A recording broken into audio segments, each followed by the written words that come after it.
Thank you for listening to Depictions Media Radio.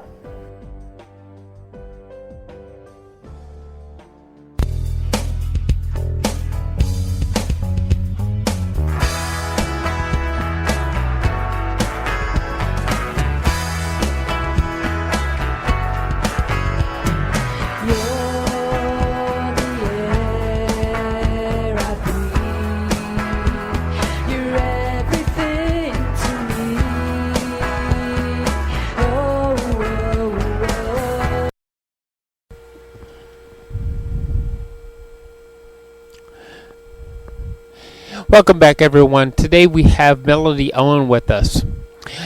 This is a little bit about Melody Owen. She is an author. She is a writing coach. She's a publishing coach. And here's what she has to say. Stories fascinate me. I've been telling stories all of my life, most of them true. I know the power of a story well told to change the lives of people who hear them. I wear many hats when I go to get to the core of what I do. You will find an empathetic, curious, community-minded human. I believe that no matter what I do, whether I am performing, writing, coaching, or consulting, story at my core. We all have stories, and when we dig into them, we not only discover ourselves, but an entire community of people who have made us who we are today. So let's welcome Melody Owen to our show. She is the founder of Author Nation.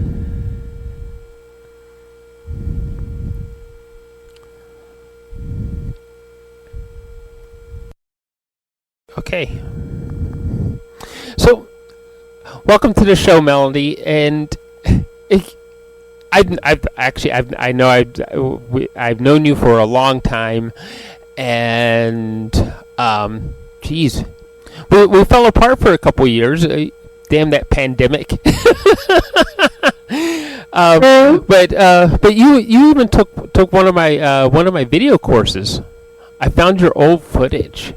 It was a lot of fun. We were laughing and giggling the whole time. So that sounds like me. That sounds like me. So in your intro, we talked about how stories fascinate you. So why do stories fascinate you so much, and why do you tell stories? Yeah, why do stories fascinate me so much? Well, our cousins. They social bond by grooming each other and, things like that, right? So, sharing food, what are the things that humans do to social bond? Well, one of the things we do is we tell stories. Whenever you sit down and you listen to a story from another person, you're sharing stories, we often feel closer to that person. We understand that person more. We find our commonalities. So that's one reason why I love stories so much. The other reason I love stories so much is that stories are not just our way to social bond, but our way to communicate and learn and heal. So we tell stories to teach other people. We tell our stories to heal. We tell our stories to build empathy with each other, which again is part of that social bonding. There's stories so integral in our lives. Think about it. As you're going through your day, if something happens, let's say you're about to walk through a door and somebody runs in and they open it and they kind of slam it behind them and run off, you will tell a story to yourself about that person. It could be that they're in a rush, or it could be that they're a horrible person slamming doors in people's faces. But you will tell a story. You tell a story about everything that happens to you, whether you realize you're telling stories or not. You're telling yourself stories every minute, every day. And when those stories become intentional, when we start recognizing the stories that we're telling ourselves that go through our minds, then we can start understanding how we're seeing the world. And we can actually shift how we see the world by saying, I'm not going to assume that that person who cut me off in traffic is a bad person.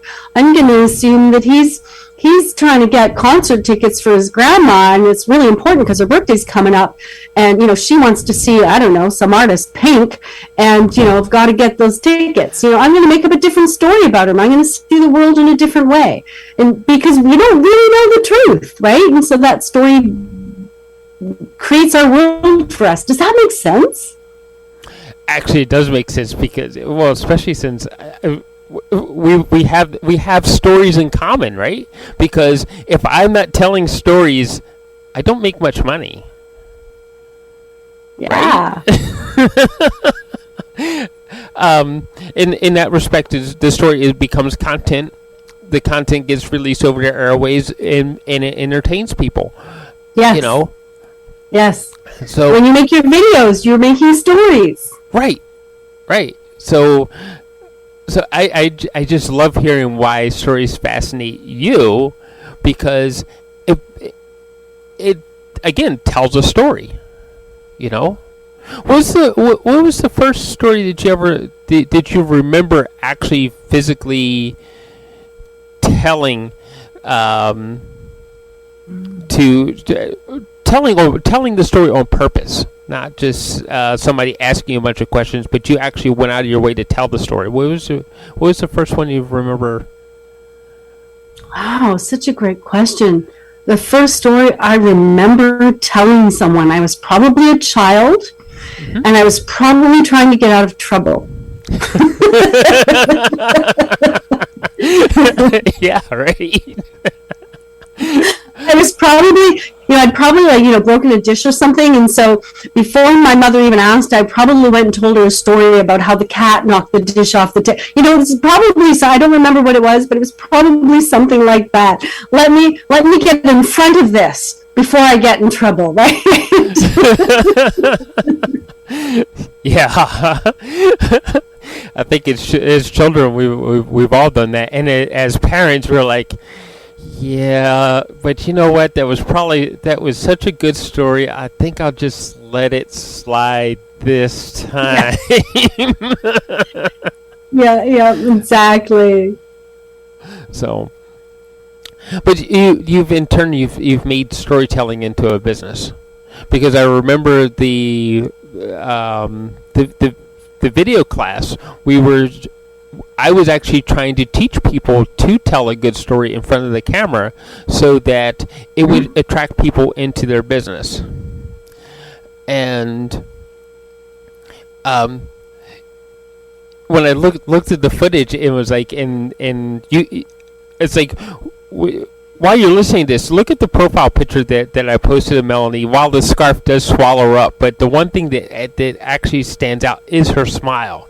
Is like, she's got this fantastic smile, and she's giggling the whole way through, telling a story about the business you were doing at the time, which you said is still the umbrella company for Author Nation, is Nutritious Truth, right? Yes. Yeah. And you were just having a great time doing it, and shortly after that, you started. I remember you starting to coach people in how to get their book in front of people. Yeah, and I still story coach. So I've coached TEDx speakers in storytelling.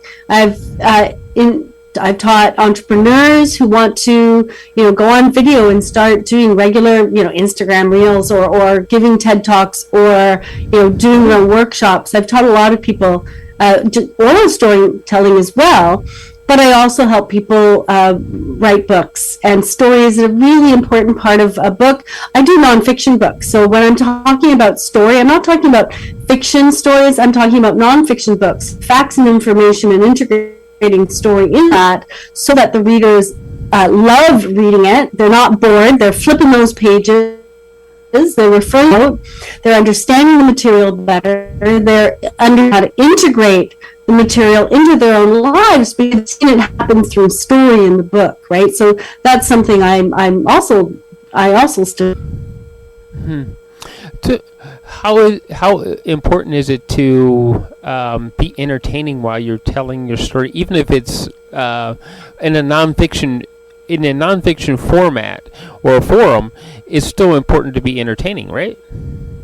Yes. How often do you sit and listen to lawyers speak? Just dry lawyer speak. How often do you listen to that and sit on the edge of your seat, loving being there, right? Never, right? If never. We don't sit and listen to people when they're boring us to tears. We just don't. We're not interested. Even though we're interested in the information, we end up falling asleep, or it's so boring that our mind starts going off into this daydream, and then we come back and like, oh, what did I miss?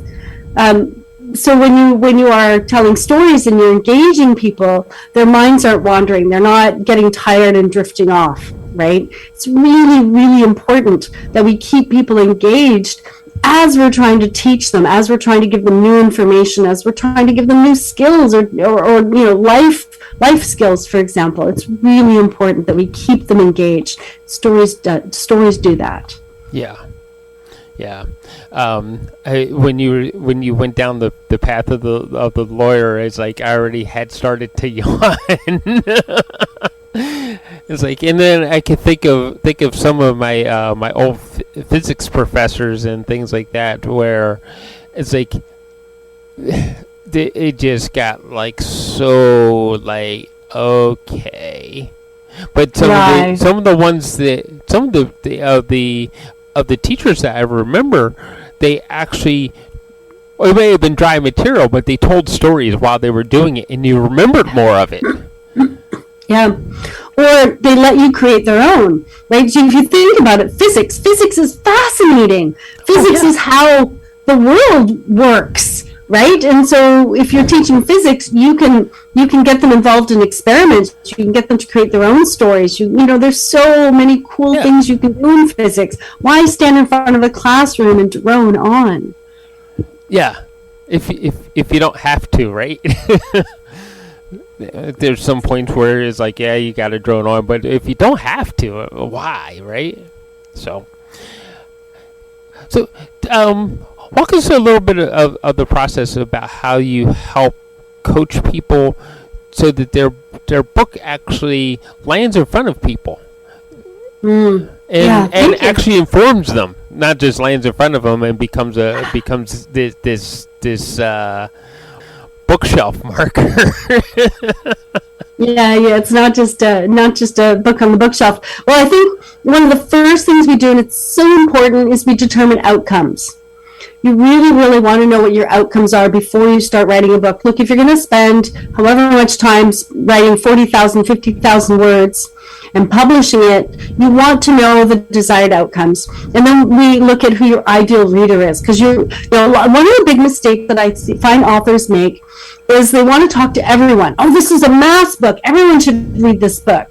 It's like, that's great. But if you're talking to everyone, you're talking to no one. So who's that really one ideal reader that you can talk to with, in an engaging manner? Who's that one person you can speak to who you're like, let me help you. Let me help you with that. So that, you come across as somebody who is engaging and genuine and fun and interesting in the book. Because if you're not, they're not going to read the book. Then we get up to the book concept. And then we produce the book, right? One of the things my clients really want is they want to know how to integrate the book into their lives, right? I'm already working 40 hours a week, 60 hours a week, and I have the kids, and I'm looking after my parents, and I've got to walk the dog, and I'd like to have a glass of wine with my friends, or whatever, right? They're so busy. They want to integrate that into their lives. So we do that. I help them structure it. I help them put stories into the book, and then build their authority platform. Because a lot of people, when they're writing the books, that's what they want. They want an authority platform. And then we go into publishing. How are you going to distribute this book? How is it going to be priced? How is it going to be packaged?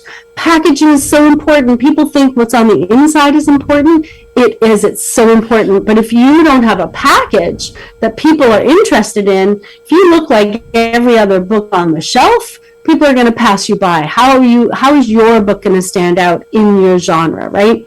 Then we go into marketing, launch strategies, media kits, websites, media, guest appearances, like coming on your show, for example, right? How are you going to do that? Getting readers, getting reviews, because most books are bought on referral, right? We want to know somebody else enjoyed it first. And then from there, how do you profit from this? Are you going to get speaking gigs? Is this going to increase your business?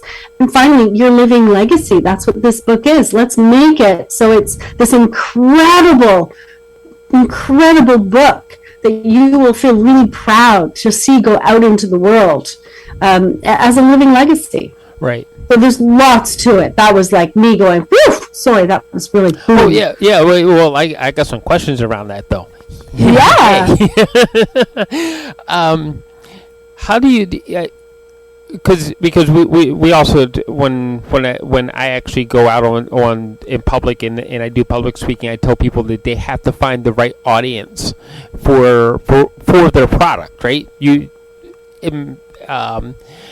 So how do you help them select the stories that are going to speak the loudest to the public? Because you want to pare them down. You want to pare down to the ones that are going to be the most effective, right?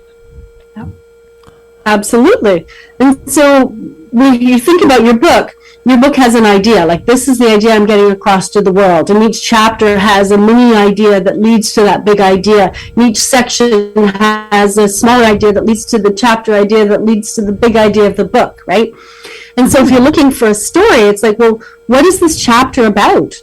Where do we want the reader to be at the end of it? And do we have a story that demonstrates how they can use the information in the chapter and actually apply it into their lives and reach success? And it's not just any story, it's a story that does specifically that. So you want to really understand, in some books, we take a story and we weave the story through the entire book. Other books, we take an idea and then we find a story from their clients or from their life, and we tell that story within that chapter so that people move through that chapter understanding how to take in that idea, how to remember that idea, and how to apply that idea to their lives. Now you said something really important, because now we're not only are we telling the story, but we're asking our audience to internalize that story. Yes. Yeah. Exactly. Okay, so when you compile the book, does it matter, like the order of compilation, which stories go first and which stories go last, which one should be in the middle, which one is going to cause a climax versus ones that let's relax you into the next idea? That's such a great question, and I don't have a nice, succinct answer for that because it's very individual on the book. Mm-hmm. Some books have a natural chronology, right? How do you build a house? Well, first you dig a foundation, right? So, some books are just like that. There's step 1, there's step 2, there's step 3. Other books don't have such an obvious a flow to them. And then, so we look at other things like, do we want something really exciting at the beginning and the end, right? To kind of bookshelf it and bring people through it. How do we want to organize this, and why are we organizing it this way? And then when it's organized, what stories do we have that will flow through it? If you're using your own story, and you might want to organize the chapters in the lessons in the order you learned them chronologically, or maybe you don't. Maybe there's some, boy, if I'd learned this lesson first, my life, the rest of it would have been a lot easier. So you're going to put that in at the beginning, saying, this is the lesson I wished I'd learned first. Right. Because it would have made my life a lot easier. So, it really depends. I don't have a nice, succinct answer for you. Each client is different. We sit down, we figure that out. And yet you answered the question very well. I like how you started off with the analogy of building a house and getting that foundation first, Yeah, there's usually a foundational chapter. That's something that's true. There's usually one chapter. It's like, this is the foundational chapter. This is what they need first. Even if there's not a chronological order, That's often true. And we look for that foundational chapter, and we launch from there. Yeah. Okay, so you talked about marketing. How do you plan that out so that the book actually gets found by the right person? Yeah. Again, it depends on the book. It depends on the goals, right? So if somebody wants to be a speaker and they're using this, or they are a speaker, they're a paid speaker, and they're like, look, I need more assets, right? A book is a great asset for a paid speaker. And then we figure out, well, what does that look like, right? Are you bringing books to conferences with you? Are you mailing them out to people you met as a follow-up to remind them that you met there? Like, how is this? Are you sending it to the conference organizer as a reminder that you are a speaker? It depends. Like, how does this fit into your life? If you're increasing your business, how does this fit in? So there are as many answers to that question as there are authors who have a desired outcome when they start writing their book. Right. Some people. I know one author. This author wasn't particular. It wasn't a client of mine. She was someone I interviewed on my show. But I just love this. She actually started writing a book to her children. She never actually meant to publish it. She just started. She thought, I just want to write out all my good advice to my kids. And so her desired outcome was actually just to give advice to her kids. And then when she had it done, she's like, oh, this is actually pretty useful. I should put this out into the world. And so her desired outcome kind of shifted as she went. And I loved that story. I just thought that was so much fun that, some people do. They write a book thinking, I'm not going to publish this to the world. This is just for me or my family. And then it becomes a bigger thing. And then you have to think about what your desired outcomes are. Now you've changed your mind about the goals of the book, right? Yeah. Okay. You brought up something really important, that a lot of other artists, graphic artists, and content creators who listen to the show, that we all talk about. We talk about project creep.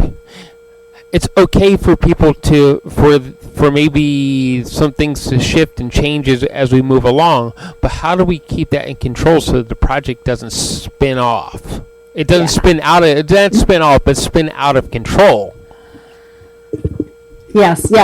And authors have this issue all the time. The authors I work with, they often come back with all this material that's really interesting and fun and engaging, but not relevant. Right? And that's the key, right? What is relevant? What is relevant in the book? What is relevant in this chapter? What is relevant in this section? If it's not relevant, great, wonderful information, put it away. You've got a blog post, you've got a podcast episode, you've got the start of another book, whatever you have, you've got content, that's great. Go put it over there. Don't throw it out, put it over there. Mm-hmm. It's not relevant to this book, so we're not adding it. And they're like, but it's good material. Yeah, it's great material. That's nice. Put it somewhere else. If it's not relevant to this, put it somewhere else. I know I sound harsh, don't I? I know, but it's so true. Yeah, and because you could write 5 books. A lot of people could write 5 books. They've been in industry for 20, 30 years. They have a lot of information, and then it's really difficult for them to figure out, I've got all this information, and you have to say, look, you've got 3 books or 4 books. So pick one idea, one big idea for one book, do that. Right. And when you're finished doing that, pick one more, right? Do a different book. But if it's not relevant to this book, readers don't want to read things that are interesting but not relevant, right? They just don't. No, right? No. That yawn factor, right? Exactly. The yawn factor. So, what are some of the best outcomes that you've seen? Sorry, say that again? Some of the best outcomes that you've seen with somebody produced a book and they had this wonderful outcome, and what are some of the best ones you've seen? Yeah. I think some of the best I've seen is when the person, and this is going to sound funny because a lot of people come to me because they want to make money, they want to increase their business, but I think one of the very best outcomes I see, and people don't always realize this is going to happen, but this deep knowing, this deep knowing of yourself and the material that you're an expert in. A lot of people are experts, but they've never had to articulate it in a way that the person reading it can't ask questions. And so there's this deep learning that happens. And when you've gone through this process and you've put it in this book and it's working and people are reading it and loving it, there's this fulfillment, this self-fulfillment that you think, wow. It's like, it's kind of like, getting to the top of the mountain, right? You're looking down and you're trudging along and you're trudging along and you're trudging along. And I hike up mountains, and I'll tell you, if I look to the top of the mountain, I would give up. It's like, I can't get there. It's too much. But when I just put my feet down and I go, and this is what I encourage my writers to do. It's like, this is the next step, this is the next step, this is the next step. But then they get to the end, and there's this deep knowing of self, this deep knowing of material, and there's this they feel so fulfilled. It's like so much pride and this feeling of, I can do this. I can do anything. If I can do this, I can do anything. I love that feeling. And I'm probably not the answer you were expecting, but that's what you're getting, Michael. No, but that's a good answer. I know in my past I've done some force hikes, right, and to the point where we had to cover something like 25 miles. Notice I said miles, not kilometers, and we had to do it in so many hours, and it was a ridiculous amount of hours. It became the point of you weren't focusing on where you were going. You're focusing on the next heartbeat, the next step, the next heartbeat, yes. The next step. Yes. And it's a great way to actually lead people through their book. Yes. It's like, what's the next step? What's the next? Yep. And then, well, look what you did. That's the beauty of it. Yeah. Don't worry about the whole thing. Let's worry about the next step. Yes, we see the top of the mountain. When we want to look, we can go look at that. But let's do the day-to-day work, one step at a time. Yeah. Yeah. So.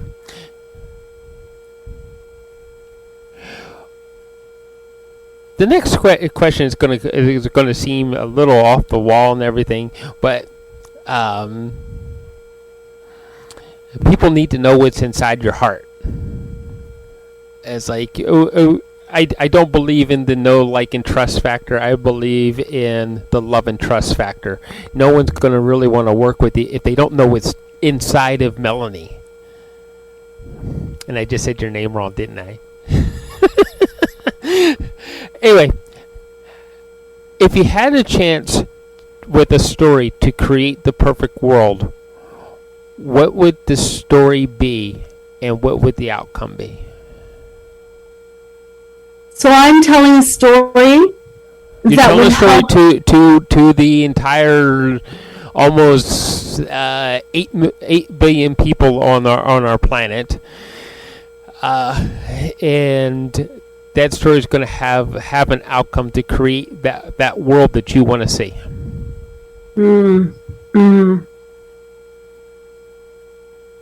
It would be a story similar to Stone Soup. Have you ever read Stone Soup? Yeah. Yeah, we have no food. We have nothing. If only I just had one carrot. And the neighbor says, well, I have one carrot. Right? And well, if only we had one potato. And another neighbor says, well, I have one potato. Right? So I think that's similar to a story that I would tell. I would tell the story of how humans, when they come together, when we work together and we all put in that little piece of ourselves, we're all a tiny little piece in a huge puzzle, and we can't see the whole. It's so big. we think about, climate change and war and this political division, and it all looks so big to us, and we can't see an end, we can't see a solution. But I think what's happening is we're all carrying one little piece of the puzzle, and if we would all just put our one little piece of the puzzle in there and not worry about the outcome so much, but put our little piece, that we might be able to complete the puzzle. Does that make sense? Yeah, it does. Yeah. It does actually make sense. Sometimes we're just not contributing our little piece of the puzzle because the world is so, we look at the world and we think it's so hopeless that we don't do our part. We don't contribute. We end up consuming content. We watch Netflix, or we scroll through Facebook, or we watch videos all day in despair and hopelessness. And in my story, everyone just decides, I'm going to give my little piece. And that turns into this beautiful laid out puzzle where the world is complete. Yeah. Yeah. That's beautiful. Thank you. It is. I'm not just saying that, but if we all were to put our little piece together, we'd be laying it out towards a hope. Yeah. Yeah. Yeah. And that's how I see my community. I have a community of authors, and everyone brings their little piece. Sometimes somebody comes and says, oh, I have this issue, this problem, I don't know what to do. And 4 other authors will go, well, I do this about it, and I've solved it this way, and this is what I've tried, and this worked for me. And that author goes away going, oh, I've got all these ideas. And so, people think, oh, Melody has a community, it's about Melody. No. I mean, yes, I will help you, and I'm there every day. I'm always there and helping, but it's about community. It's about the community. I understand the magic and the power of community, which is why I've built a community for authors. Yeah. Yeah. Because we all bring our puzzle piece. Now, I would tell our listeners a little bit. If you go on the Facebook and you look for Author Nation, you'll find Melody's community, and she has built that community. Was it taking you like 8 years or? I've been building for 5, maybe 6 years with a little break in COVID. And if you go to authornation.community, you will find our community. If you're not on Facebook, that's fine. Just go to authornation.community, and that's where you'll find us. Awesome. What are some of the other best ways to get a hold of you and work with you? You can DM me on Instagram. Find me, again, as you said, Facebook. We have a Facebook group called Author Nation. Go to authornation.community, Facebook group Author Nation. Find me on Instagram at Author Nation Tube. Those 3 ways. Cool.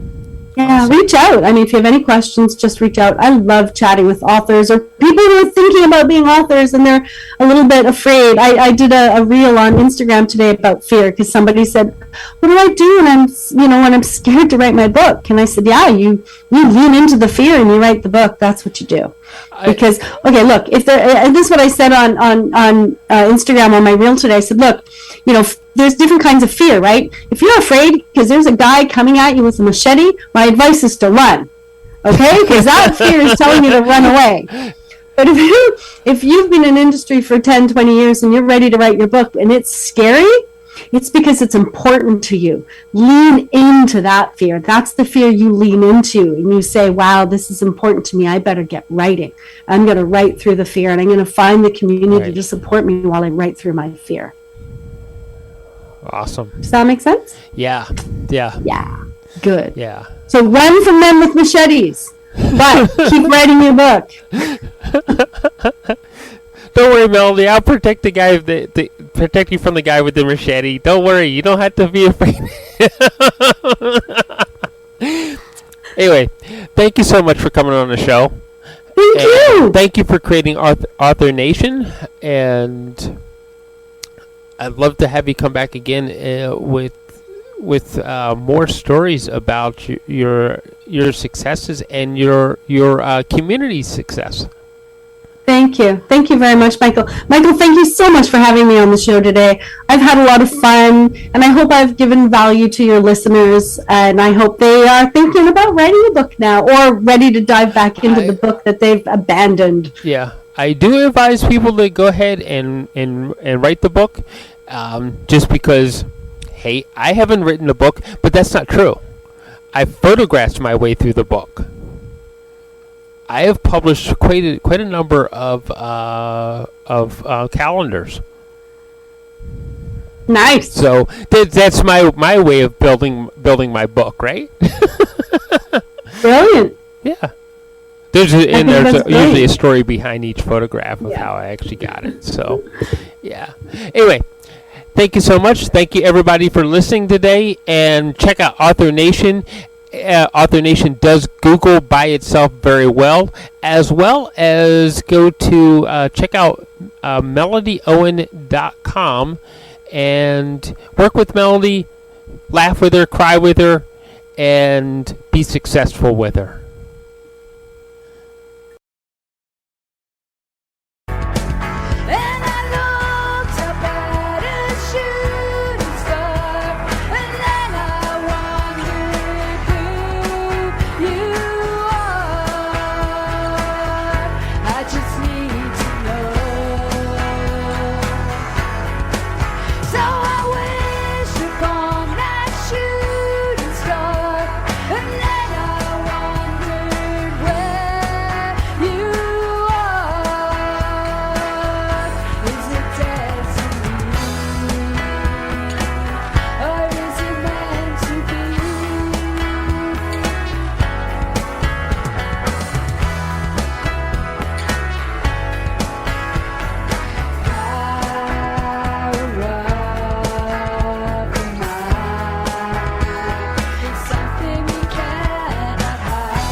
This show has been produced by Depictions Media.